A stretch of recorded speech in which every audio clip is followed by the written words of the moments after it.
Por que eu fiz questão de ler todo o texto? Porque eu não quero pregar nada novo, não quero tirar nada da minha cabeça, não quero inventar nada aqui agora.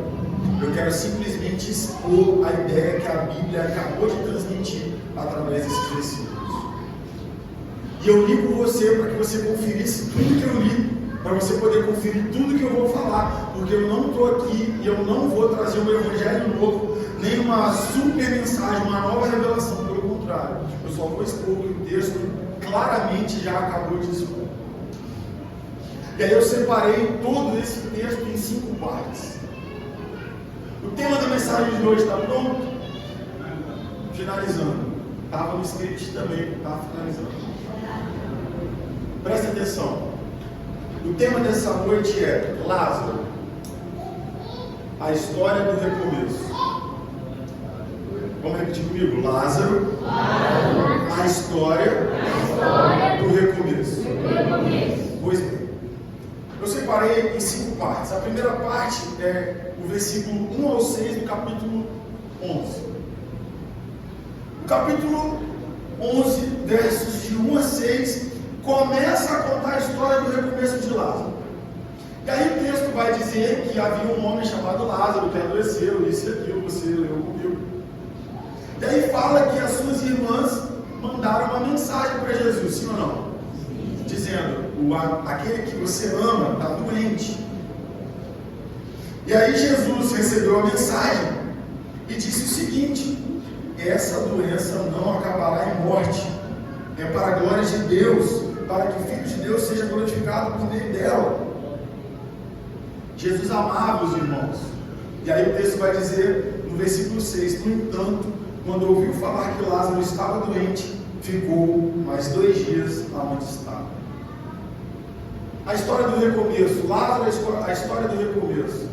A primeira coisa que a gente tem que entender é que essa confusão tem que sair da sua mente. Como assim? Jesus amava esse cara, ficou sabendo que ele estava doente e não fez nada de imediato para resolver isso?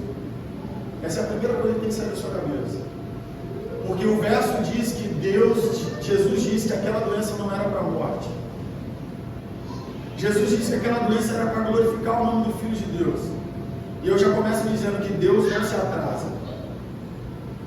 Se você tiver uma causa, se você tem um filho, se você tem uma esposa, tem um esposo, um parente, um amigo que necessita da intervenção de Jesus, e você talvez está dizendo: nossa, já tem tanto tempo, eu já falei para Jesus, eu orei, eu expliquei, eu mandei um recado para ele, por que até hoje ele não apareceu? Jesus me trouxe aqui essa noite para dizer que essa situação não é para a morte. Essa situação é para que o nome do Filho seja glorificado e o nome do Pai seja glorificado pelo nome do Filho. Essa é a primeira verdade que a gente tem que entender. Deus não se atrasa. Deus não perde o controle. A outra situação é a seguinte: Jesus, no capítulo anterior, ele tinha sido ameaçado de morte. Os caras pegaram pedra para ameaçar Jesus, os judeus. Por quê? Porque Jesus dizia assim: eu sou filho de Deus. Se vocês não creem em mim, pelo menos creiam nas obras que eu fiz. Porque quando vocês creem nas obras que eu fiz, vocês estão crendo no Pai que me enviou, porque eu sou um com Ele. Então Jesus carregou uma mensagem durante o seu ministério. A mensagem principal era: Jesus era o Filho de Deus. E ele estava com Deus e Deus estava com ele. E os caras não aguentavam ouvir essa mensagem. Os religiosos não aceitavam esse tipo de mensagem. E é por isso que eles perseguiam Jesus. Mas Jesus em nenhum momento deixou de dizer quem ele era. E você jamais pode deixar de dizer quem você é. Mesmo que as pessoas não gostem, Mateus. Você é filho de Deus, irmão. Você faz parte da família de Deus, Mateus. Você não pode abrir mão de quem você é, porque pelo que as pessoas pensam. Vocês são filhos de Deus. E ele disse que estaria conosco até o fim. Essa é a primeira parte, a primeira divisão. A segunda parte é do versículo 17 ao 16. Depois de 2 dias do recado dado a Jesus, ele chamou os discípulos para ir até Lázaro. Mas os discípulos temeram pela própria vida. Porque Jesus está dizendo assim, ó, vamos lá ver Lázaro. Aí os discípulos, Senhor, mas há poucos dias os judeus tentaram te apedrejar. Sabe o que os discípulos estavam pensando aqui? Na própria vida. Os discípulos aqui estavam querendo frear Jesus de agir pelo medo de perder a própria vida. Aí você conhece a Bíblia e sabe, aquele que perder a vida por mim, achá-la-á, e aquele que tentar guardar a vida, a perderá. O Evangelho é sobre sacrifício, é sobre entregar tudo para Jesus. E os caras que andaram com Jesus estavam tentando poupar a própria vida, dizendo, Senhor, você não está pensando? Os caras tentaram te matar lá esses dias e o Senhor quer voltar lá. Aí a segunda parte dentro desse segundo momento é que Jesus fala sobre a morte de Lázaro e os discípulos não entendem. Uma outra lição, a gente tem que começar a observar o que Jesus está querendo dizer. Jesus está falando, Jesus não para de falar, Jesus fala continuamente. Sabe por que eu tenho certeza que Jesus fala continuamente? Porque eu acho que é Filipenses ou Tessalonicenses 5,17 que diz, orem continuamente. E aí a oração não é falar com Deus, Ian? Será que Deus está te chamando para falar sozinho? Eu não acredito nisso. Se Deus fala, orem continuamente, significa que é um canal de comunicação entre você falar com Ele continuamente e Ele te responder continuamente. Então a gente tem que ficar ligado no que Deus, no que o Espírito Santo, no que Jesus está querendo falar com a gente. Senão Ele fala uma coisa, a gente entende outra. Senão Ele fala de coisas espirituais, a gente fica pensando em coisas carnais. Não pode. O caminho do recomeço está em começar a entender o que Jesus está falando. Discernir qual é a mensagem. Uma outra coisa que me chamou a atenção. Jesus se alegrou por não estar perto de Lázaro. Ele disse, é motivo de muita alegria não estar lá. Por quê? Porque se Jesus estivesse lá, quando Lázaro adoecesse, seria só mais uma cura. Seria só mais uma cura. É verdade. Não seria algo tão sobrenatural, seria mais uma cura. Ah, Lázaro está com febre, seja curado agora em nome de Jesus. Ele seria curado, com certeza. Sabe uma outra coisa que eu penso? Jesus recebeu o recado. Aí vocês lembram do centurião? Uns capítulos atrás, mas não no livro de João, no livro de Mateus, eu acho, que ele chega até Jesus e fala, olha, eu estou com meu servo em casa, passando uma perrengue. Aí Jesus, vamos até lá. Ele, não. Ele disse o quê? Eu sou chefe de 100 soldados, se eu dou uma ordem, eles me obedecem. Então só diga que ele está curado e ele vai ser curado. Aí Jesus fala assim, uau, eu não vi fé igual aqui em Israel. E aí o servo dele lá longe foi curado. Mas sabe uma outra coisa que me chama a atenção? Maria e Marta eram amigas de Jesus, mas não tinham fé para declarar isso para Jesus. Jesus não precisaria ir até Betânia. Jesus poderia fazer à distância. Mas ele não encontrou essa fé nas irmãs. Está fazendo sentido? Está fazendo sentido? Uma outra coisa que eu pensei, que fica claro no texto. Tomé. Como você conhece Tomé? Tomé é aquele que pediu para tocar, né? Não é isso? Tomé é aquele que não acreditou, não foi? Ah, se eu não tocar, eu não acredito. Não foi isso? Jesus apareceu para os caras, e aí Tomé não estava, e aí eles contaram para Tomé, Tomé falou, ah, para. Se eu não tocar, eu não acredito. Não foi isso, sim ou não? Aí Jesus aparece para ele, né? Toca aqui, abençoado. Mas olha que legal. Tomé, hoje é lembrado como um cara que não tinha fé. Mas sabe o que o texto está dizendo aqui? Olha o que Tomé disse. Então Tomé, chamado Dídimo, disse aos outros discípulos, vamos também para morrermos com ele. Enquanto alguns dizem que Tomé é um cara com falta de fé, eu olho um cara corajoso que não tinha medo da morte. Eu olho para um cara que sabia que Jesus seria perseguido e talvez preso, e ele declarou, vamos para morrermos com ele. Aí eu vou te contar uma história. Você não é o que a maioria diz que você é. Talvez o que se fala de você é uma coisa, mas você não é definido pelo que as pessoas pensam de você. Porque geralmente as pessoas gostam de olhar as coisas negativas das pessoas. Tomé, para mim, é o cara que disse assim, ó, vamos para morrermos com ele. Quantos de nós aqui precisamos ter a mesma coragem de Tomé para recomeçar do jeito certo? Quantos aqui precisam desse recomeço, dessa garra, dessa decisão de não andar para trás, de avançar, de olhar para frente? Quantos precisam? Quantos encaram uma dificuldade e pensam, não vamos avançar, vamos retroceder, não, é muito difícil? Quantos de nós? Quantos de nós estamos ouvindo uma palavra negativa e estamos dizendo, eu não vou mais, eu não quero mais, eu não aguento mais? Quantos de nós estamos com a síndrome do meu filho? Quantos de nós? A verdade é que Jesus nos chamou para entregar tudo,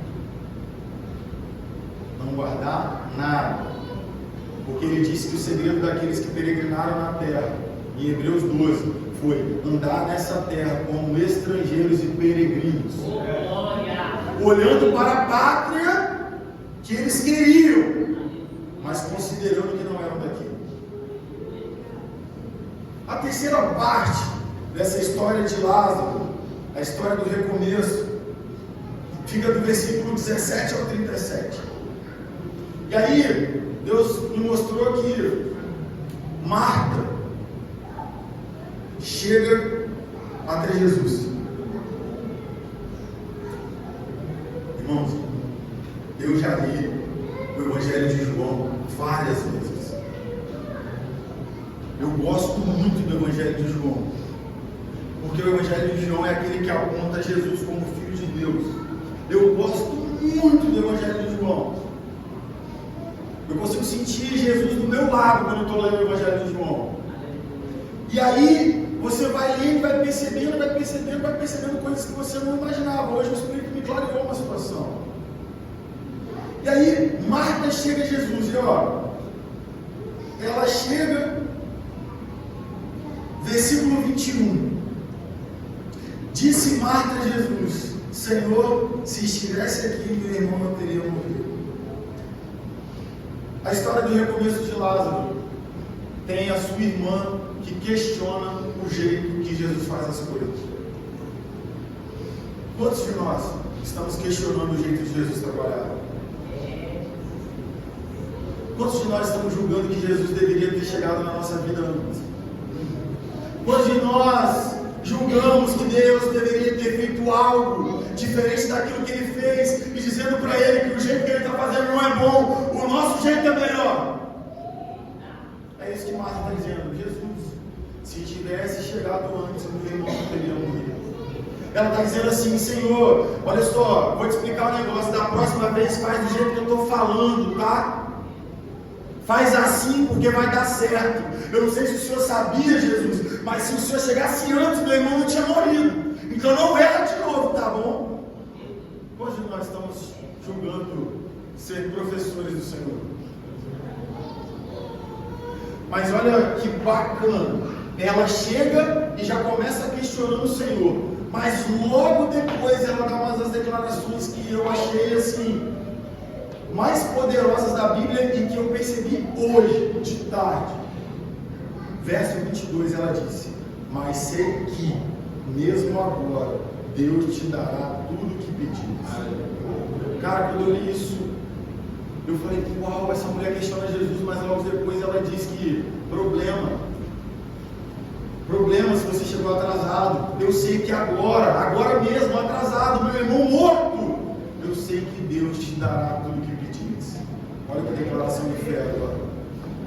Olha que declaração. Eu fiquei assim, uau! Eu falei, essa mulher chegou questionando Jesus, mas de repente ela se converte e diz, mas sei que, mesmo agora, Deus te dará tudo o que pedires. É muito forte isso.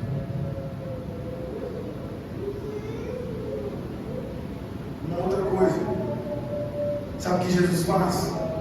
Jesus promete para ela que vai ressuscitar Lázaro. No versículo 23, Jesus profetiza: o seu irmão vai ressuscitar. Aí eu queria que você fechasse seus olhos e botasse a mão no seu coração agora. Os seus sonhos vão ressuscitar. A sua vida espiritual vai ressuscitar. A sua vida emocional vai ressuscitar. A sua vida social, seus relacionamentos vão ressuscitar. A sua vida financeira vai ressuscitar. Todas as coisas que Deus prometeu para você vão ressuscitar. Se você crê nessa palavra, aplauda o nome de Jesus.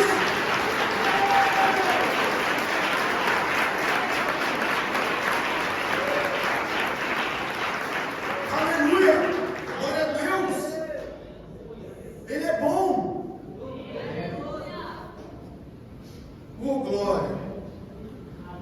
E Marta não entende de novo o que Jesus vai fazer. A mulher que chegou questionando, que no início da história tinha pouca fé, que no meio da história declara uma das frases com mais fé que eu já li, agora ela não entende o que Jesus fala. Porque Jesus disse: eu vou ressuscitar seu irmão. Aí ela diz: eu sei que ele vai no dia do juízo. Onde ela está, gente? Que gangorra é essa? Será que a gente é assim também? Deus promete, a gente fala: vai. Aí passa um momento, a gente: não vai. Não vai ser assim. Acho que não vai. É um ano recomeço. Será? Vai ser o melhor ano da sua vida. Não sei. Que isso? Que alto e baixo é esse? Uma pessoa que declara que sabe, que tem convicção que Deus pode fazer naquele momento, é a que logo depois diz: eu sei, no dia do juízo ele vai ressuscitar. A gente precisa ficar ligado e continuar discernindo o que Deus está falando.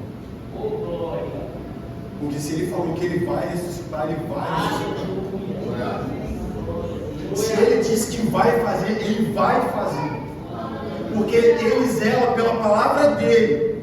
E passarão céus e terra, como Ivan cantou, mas as suas palavras não passarão.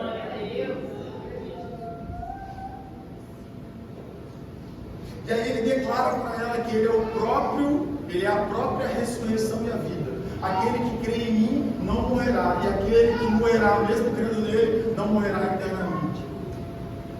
Essa é a história do recomeço de Lázaro, só que tem a parte dos bastidores que a gente geralmente não observa o que está acontecendo.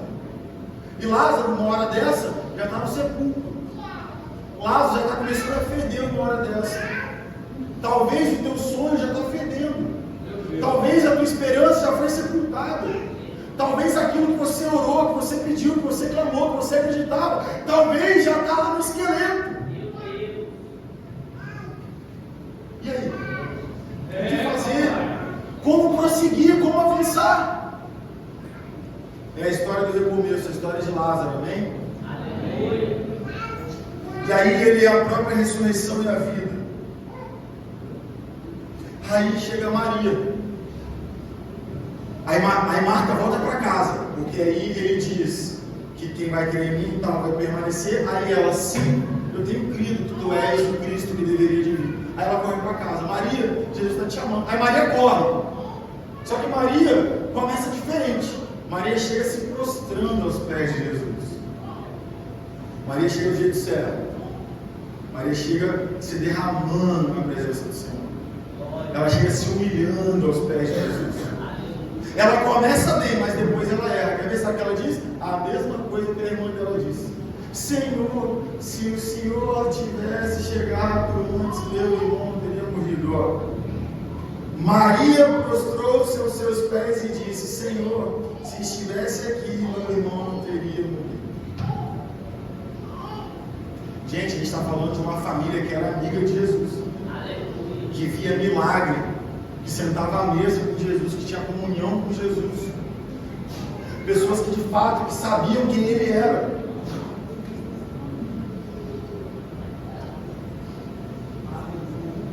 E aí acaba a terceira parte e entra a quarta parte do texto, que é do 38 ao 45.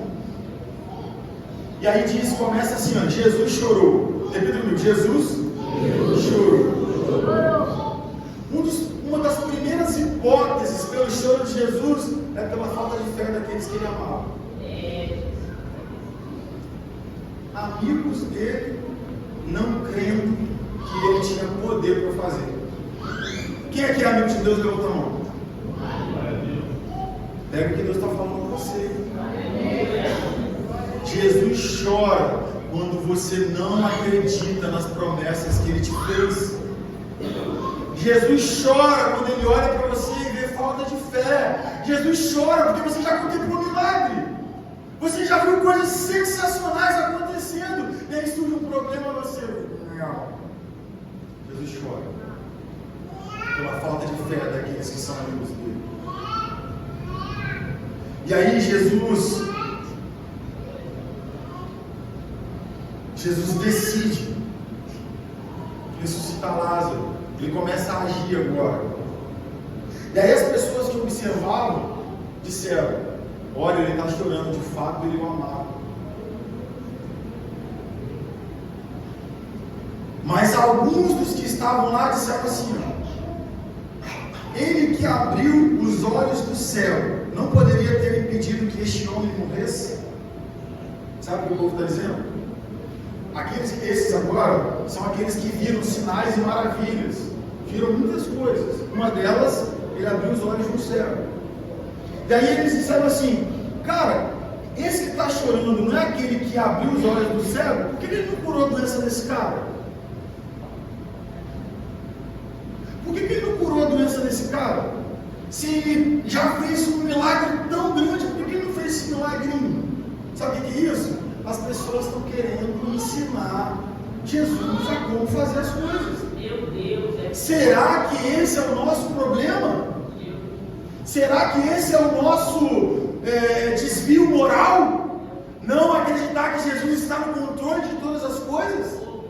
Será que esse é o nosso problema? Questionar quando Deus não faz do jeito que a gente quer? Mas deixa eu te falar uma parada. A Bíblia diz que os planos do Senhor são mais altos e melhores que os nossos.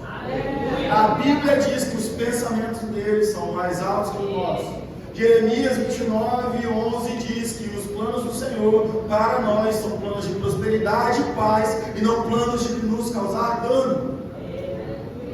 O que o Senhor tem preparado para nós nesse ano do recomeço é muito melhor do que o que a sua mente limitada está pensando. E aí, sabe, esses caras começam a questionar e dizer o que ele deveria ter feito. E aí, Jesus arregaça as mangas e diz: agora eu vou fazer. Já que está todo mundo incrédulo, está todo mundo duvidando, está todo mundo me botando na prova, agora chegou a hora de eu fazer o que eu vim para fazer. Chegou a hora de eu vir salvar você. Chegou a hora de eu resgatar sua família. Chegou a hora de eu resgatar seu caráter. Chegou a hora de eu te tirar desse lugar de onde você está e te trazer para fora.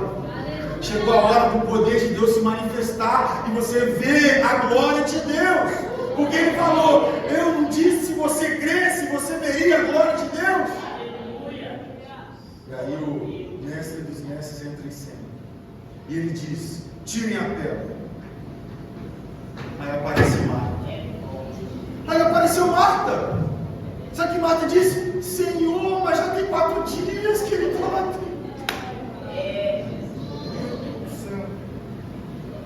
Não, aqui não tem esse tipo de crente.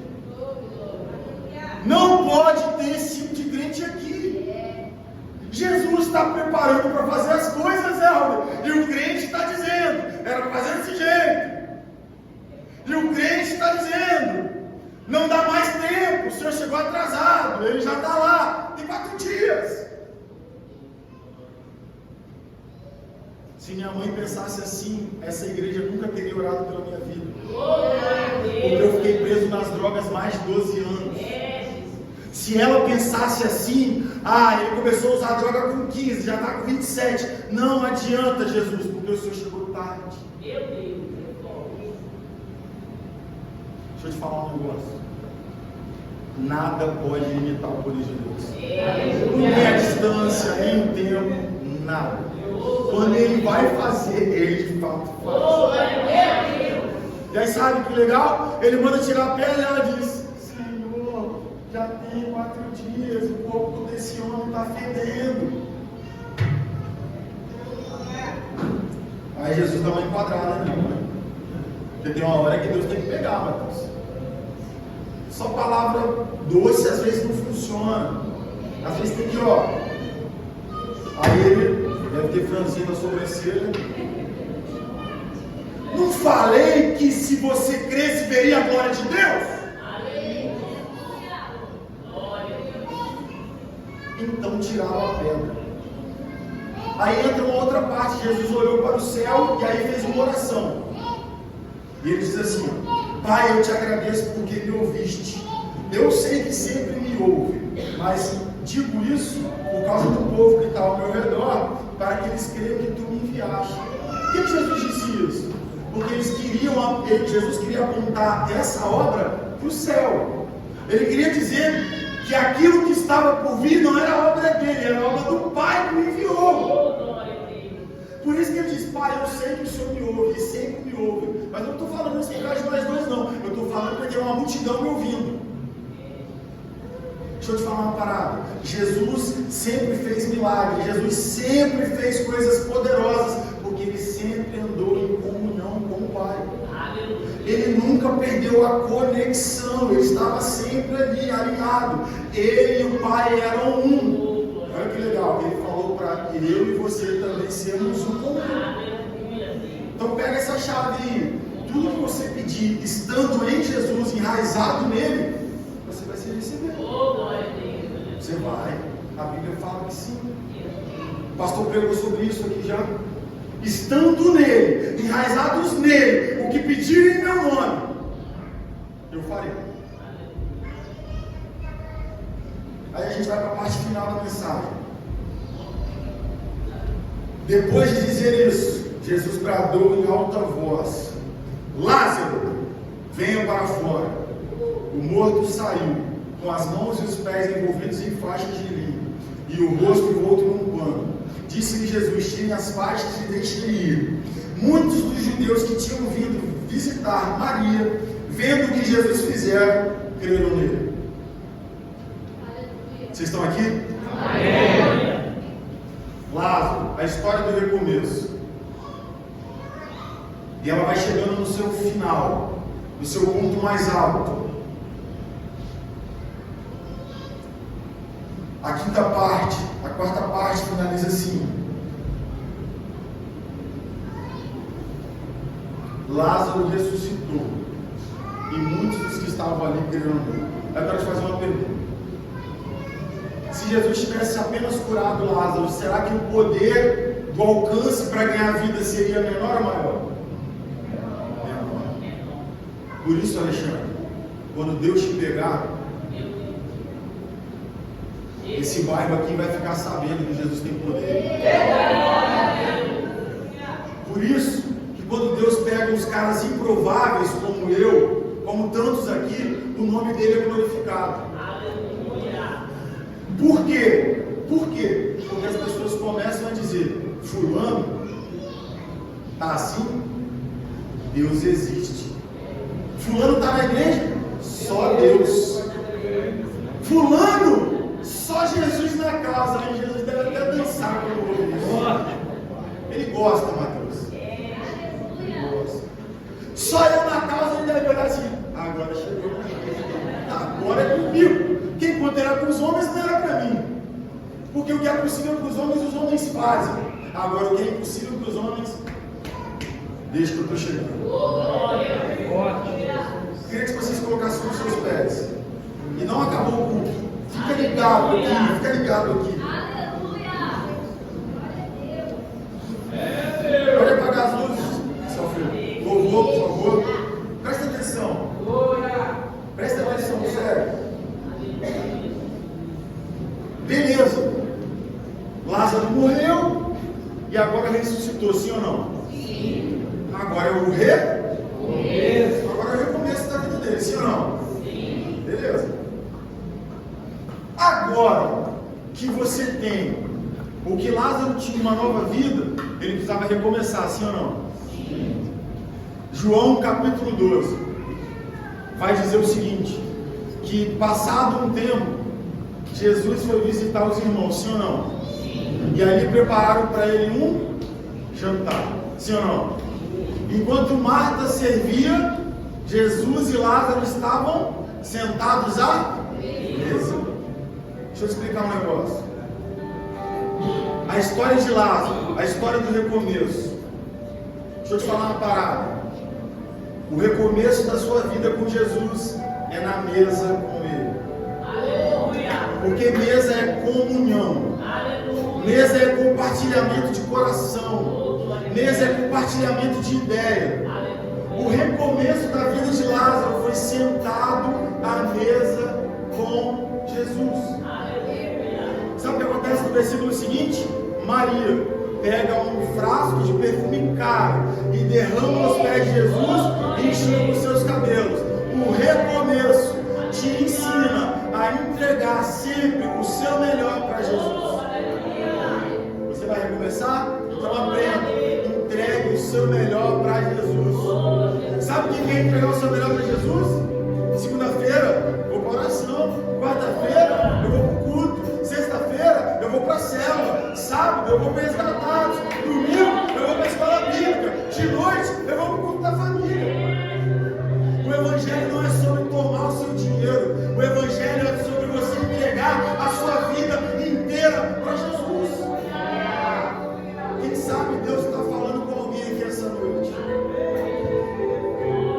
Quem sabe tem sonhos que estavam enterrados.